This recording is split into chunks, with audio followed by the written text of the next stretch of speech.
Генерално не постои некое званично правило. Порано имаше големи сомневања дали лековите, затоа што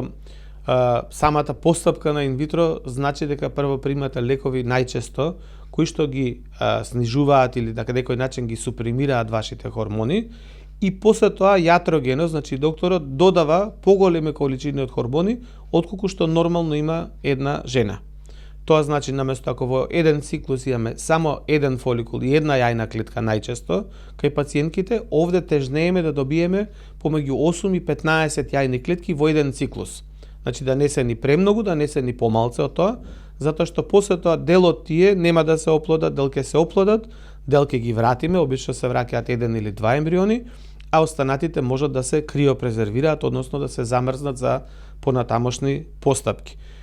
Кај некои земји постои ограничување, кај некои не постои. Ние лично сме имали пациентки и по 9 и 10 пати што оделена инвитро фертилизација и, да кажеме, немале некакви последици во однос на самиот процес, односно во однос на она што се случува со организмот, не дај Боже за појава на некакви си карциноми понатака во животот, иако постои некоја лесна,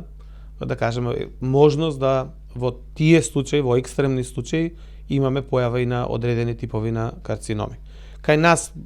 претежно пациентките, затоа што фондот дава 3 обиди инвитро, обично дат на 3 обиди, некогаш уште еден-два можеби ќе пробаат и сами, меѓутоа обично тука завршува приказката доколку не останат бремени. Нормално, како и секоја друга приказна, како и секое друго лекување, некои за среќа ќе останат бремени од првиот циклус на инвитро, некои ни од вториот, ни од третиот, некои па ни од 10-тиот циклус. Знаете, и сами имаше скоро пациентка која што пробувала со многу години се да на крај конечно во подоцнежната возраст се реализира како мајка.